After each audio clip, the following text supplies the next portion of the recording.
If you don't put the hustle, if you don't put the work, no one's going to hire you.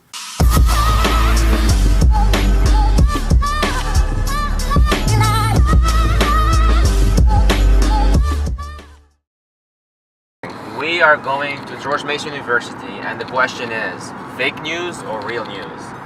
We're on a panel discussing the whole difference about fake news and real news and what could you do to help it. The audience are students who are studying communication or journalism.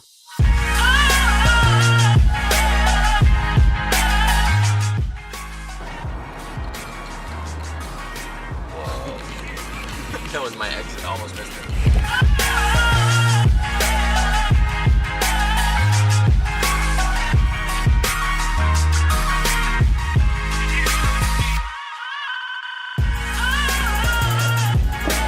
So with that, I just want to say thank you for what this is about. People often ask me. Over to my far left, and Roy is a real hero because until 24 hours ago, he didn't know that he was going to be here, and something to talk about in group therapy. You know, I didn't made it. Right. My journey with media started in 2008. What happens is long story short, I was a student in Beirut, and I went to Greece, and then the war happened. And then from that, I was able to get a scholarship to go to school here. I landed in Missouri, and I was supposed to be there for 1 semester, doing a scholarship for 1 semester. And at that point, I realized, I want to stay in the States, and I would like to basically figure out a way to pay for it. And with that got me thinking, I couldn't get loans, I couldn't get scholarship to do something about it. So back in 2007, the blogging industry was booming and things were happening. And I've always been like a fan of digital because growing up with the internet. So at that point, I started my own blog. I wrote my story up, put a PayPal account on there, and I started emailing people my story. And with that email, I was able to raise about $35,000 online that I used to pay off my undergrad. And from that day, I realized the world we live in is changing. Whether we like it or not, technology is dragging everybody down. So it's up to you to figure out how to start riding those waves and move with it. And with that, basically, the first thing, once I graduated, I got a job in television, and I was helping the TV transition from being this broadcaster to become this, interest bucket that people follow. For instance, once you're on TV, you just follow everything. Once you go on the web, you want something specific to you. And then you go on this whole this disruption that happened in the content. The content became different on each platform. So I kind of witnessed this transition, and it's awesome to be a practitioner in it and moving it around from one place to another, kind of like the content on different platforms. First, I want to do a little polling. How many of you in the audience follow an influencer that you get your news from and you know what's going on with them? You guys follow influencers to get what the updates? Or you follow, like, for instance, even Snapchat, when you zoom in, you can see the stories when things are happening, and you zoom in on the map so you can see what's going on in that particular area. Do you guys know what I'm talking about? So this is the world you're going to be living in. And the world, the media is transitioning, and the big companies are in trouble, like basically Fox, New York Times, Washington Post. They're all in trouble because they used to be the controllers of this medium, right?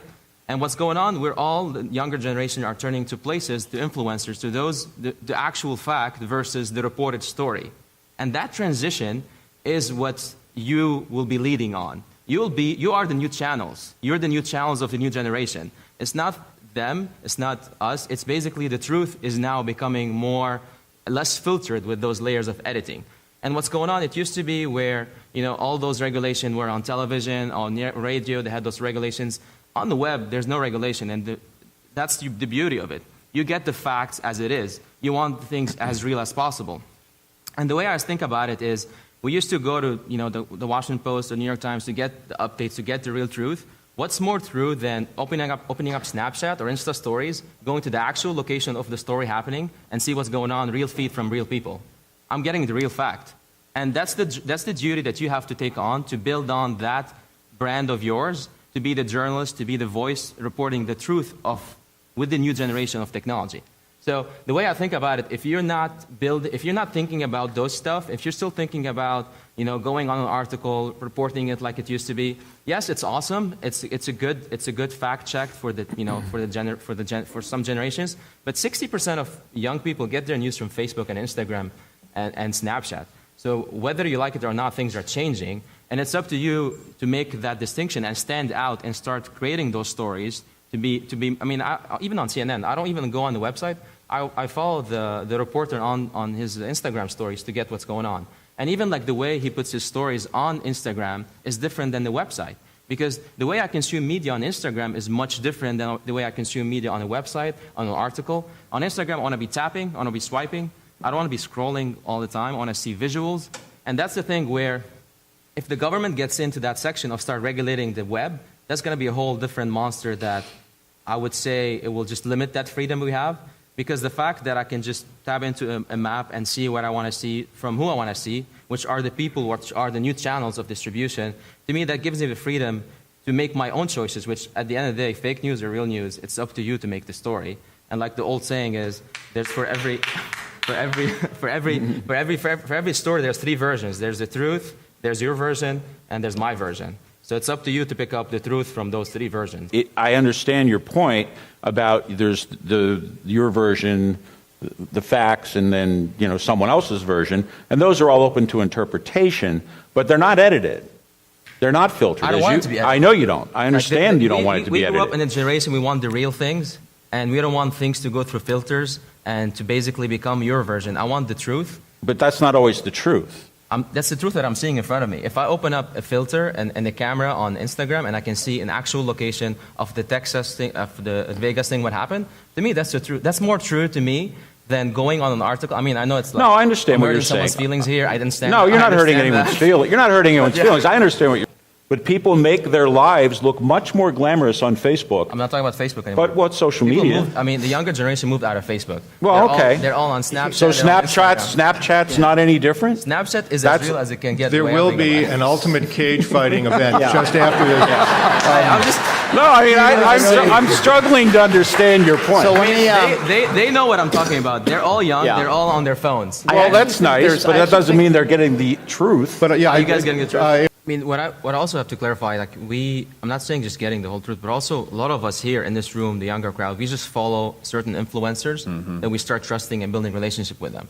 And those people have a following. We've been following them for a while. You know they're truthful. You build that trust with them more than, and if they're on the ground, you're basically trusting them more than another source of alternative. I'm not saying just basically every person is trustworthy. I'm just saying we're in a generation where the influencers, which are basically a bunch of people online, have a following, and we build relationship with them. We kind of trust them for the truth more than the traditional media sets because we're getting from them the first-hand experience.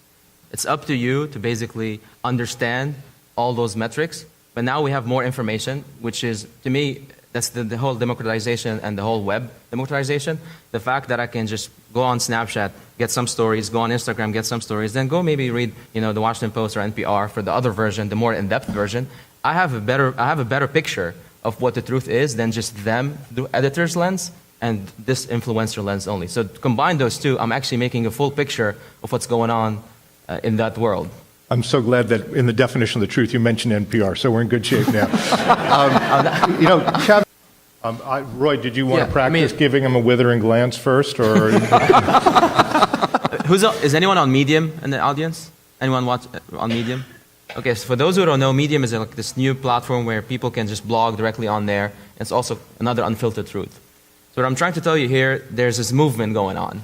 And people are moving from one platform to another. So you could have regulation on Facebook today, but another platform is going to emerge tomorrow. Right. And it's up to you to keep basically chasing that wave because we want to get the truth as close to it as possible, as real as possible, as unfiltered as possible. You might disagree with me, I know. But with the way I think about it, we grew up with the technology. We grew up with different distribution channels. Facebook is one distribution channel. TV was distribution channel. Now Medium and Instagram, all those are different distribution channels. It's all going to go back to the amplification process that you put in every distribution channel. What do I mean by amplification? Is the time you spend on each channel building that audience for yourself to become an influencer on that platform, to become an authority on that platform. So for you young audiences, for you like people who want to be in journalism, if you want to be known in the next 5-10 years as a journalist, look at those platforms. Because you could pretty much go in, build an audience for yourself, and by the time regulation happens on Facebook, you're already blogging and talking about on this platform where no one else has done this yet, and you're known for it. Does that make sense? So it's kind of like this trend moving, and it's older generations trying to chase it, while the younger ones are building new platforms every single day for different type of niche audiences. And at the end of the day, we all follow what we like and what we trust based on what we know in the world. We make decisions based on basically what our preference is. So whether we like it or not, we're just following in that bucket. And it's up to us to start kind of opening our eyes. Oh, this is a different point of view for that, from that journalist. Or this influencer talk about something else. Let me check this news source. And those platforms are going to keep changing, and the trend's going to keep changing. And it's up to us to kind of like be there first, to make a presence for ourselves, or just ignore it and pretend the world is fine. Newspapers are awesome. It's up to you to make that choice. Trust in mass media has dropped to about 32% amongst the American populace, the lowest it's been in over 20 years. So I was wondering what can be done to repair that trust? Roy, I know you've been very reluctant to state your views today, but could you do you see some paths for regaining trust that you might recommend? Is it still working? Uh-huh. Yeah. So that, by the way, thank you for quoting Gallup data. That makes me feel good. So that gap, that 20% gap, and I think it dropped into about 20 years ago, keep going down. To me, that's an alert for anyone who's in the media industry to kind of think of what's going on and keep their eyes open in terms of like what I'm talking about. This transition of audiences, they're moving to different places to consume their media because they're not trusting it. So that alone gives you room, future journalists, to basically be in that space where there's more trust and there's more credibility and there's more, closer, less filters that they've built throughout the whole process of editorial process. And it's your room to basically create that ground and rebuild that trust, because we're consuming content online whether we like it or not. So it's up to you to kind of figure out how to tell that story and rebuild that trust through the channels that you're going to create yourself, and be the person who's trusted for that content that you're going to put out. Thank you, Roy. Over to the left, do you have a question? Hi, my name is Sydney Small, and I'm from Lake Braddock Secondary School. And my question is, how can you be sure that social media is currently delivering the truth to the people without editing? You can't. It's up to you to make that decision. And pretty much they're telling you their own version of the story, again. And it's up to you. The beauty of social media, the ease to get other type of content from another person, it takes you 3 seconds to swipe right. Less than 3 seconds. And that's the beauty of digital, where you can pretty much get different type of feeds from different type of people to make your own decision. So do you think that is an accurate analogy, an accurate analogy to compare traditional media to a textbook and social media to just an next script? So here's how I think about it. So the reason you go to school to pretty much compensate for the lack of experience you have. So once you go to the workforce, you pretty much know that they think that you know what you're talking about, right? But what's going on is school, when school was constructed as a whole concept, is pretty much to get you ready for that world. But you're coming up to a world where the rules have changed already by the time you graduated. So it's up to you to kind of combine what I call, as Gary Vee talk about it a lot, is this whole thing of art and science meeting in the same time. So the book is the old traditional way, but the new way of doing things is more video, is more interactive, is more kind of consumption, the way to keep your attention hooked from 3 seconds, from the first 3 seconds, the next 3 seconds, the next 3 seconds, the next 3 seconds. So it's up to the educators, it's up to those who are constructing that learning experience for you to figure out that your learning style is more on the interactive side, is more on the hands-on side, is more on the practical side. So by the time you come out of here, you're already kind of have learned in different mediums. The textbook is a great way, I call it, to have a structured learning. But it's up to you to engage deeper and create your learning experience throughout your school process. And think about it. You have a huge audience here. You have a network you can build on. The school has a media library you can build on, multiple interactive things. You can create your own stories. It's up to you to figure out how to start using and leveraging those resources with the structural learning that's offering you to be ready for the world that you're going to be walking into once you graduate. Again, going on, there's learning and there's knowledge. You can acquire knowledge from anywhere, but the way you think about it, learning can happen on your own and in school. And there's one thing also. By the way, I went to Hopkins. So when I think you're in my class. It's so good to see the relationship growing. But when I also teach part time at VIU, Virginia International University, and the way I structure my class is once I walk in, it's a marketing class, I tell them, okay, tell me a dream you have. Tell me a vision you want to build. Tell me a company you want to start. And that's your class project, pretty much. And instead of talking about turning the whole, talk about branding, what it's like to do branding, or do another class project or an exercise from the textbook, I actually make you go out and do your own branding for your own company. Write that copy. Create that logo. Create that, call to action.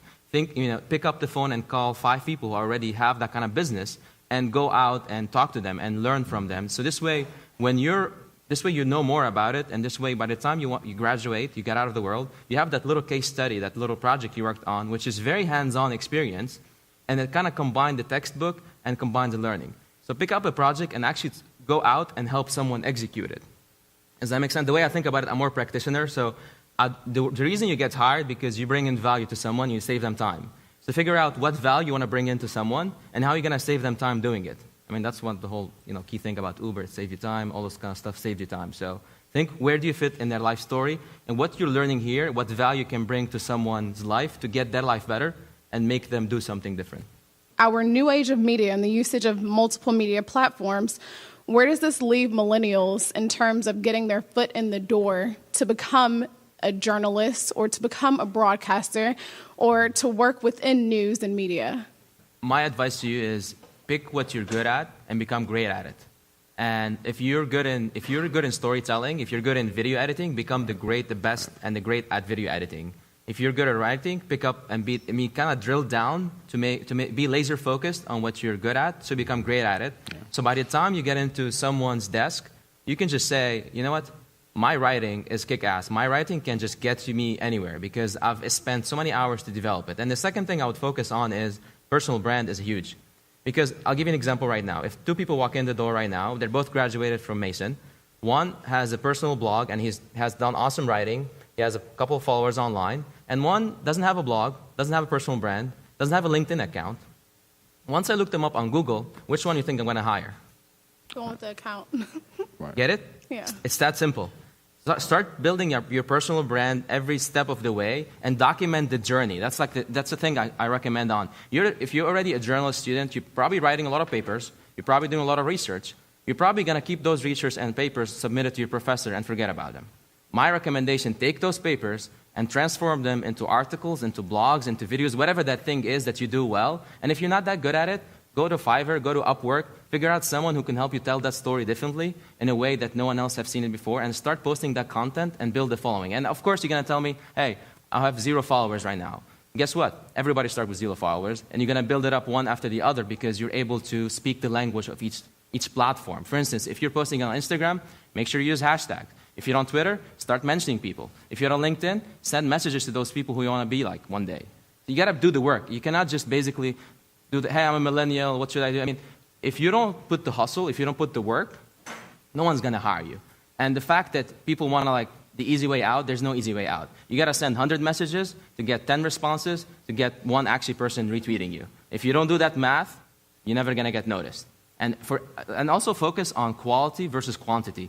So pick up 2-3 pieces that you do well and put more effort into amplifying them by sending those messages, by getting in touch with those people who actually could find this valuable. It's going to help them somewhere in their life. That's the piece of advice that I would give you that's going to get you noticed once you get out of here, because it's about you documenting the journey, how you got here, and building me a trust that I could trust you, you're able to deliver what I'm going to hire you for. My question is about how you determine the validity of facts when taking them from the media or even television. Let's put it this way. Everyone has an agenda. Whether you like it or not, they have an agenda. Whoever you're following, they have an agenda to basically tell you the story from their own version. So the way I always go back to, again, it's up to you. It's up to you to become a self-aware person, to equip yourself with different sources, different ideas, different places to get information from, to make the best and the right judgment. And also is gonna go back to think about those who are publishing, what's in their best interest and where they're trying to take you. And if you do that for every single source you do it, you might have a better idea and better version of the story you're trying to construct in your mind. I would agree with that. I think you need to check multiple sources. That's what I was thinking. Let me thank the panel. Great job. Thank you so much.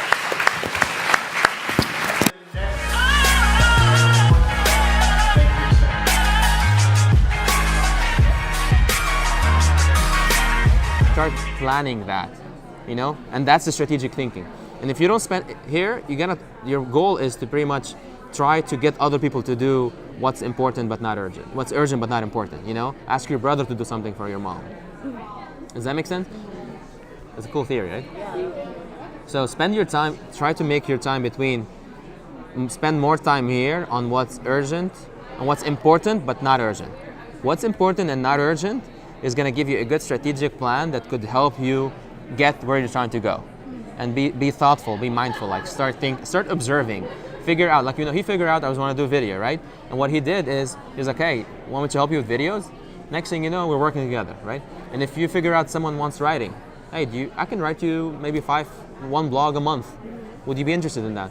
Of course I'll be interested. I need more writing, you know? You just have to figure out who needs help and be there for them. So I'm gonna give you a recommendation to get further where you're trying to go.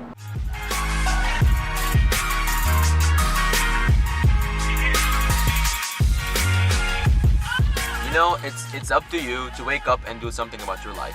So there's two options right now we could have done. I could be sleeping in my bed doing nothing and wake up and do the same thing that I did yesterday. Or get out of bed, shower, get ready, and go to George Mason and speak to those students about journalism and media, and maybe I can meet more people, and then I'll grow my network and I'll be helping other people, right? It's the fact that you gotta wake up, engage in life, and do things rather than just be passive and wait for things to happen. Just stand up and do shit versus sleep and do nothing.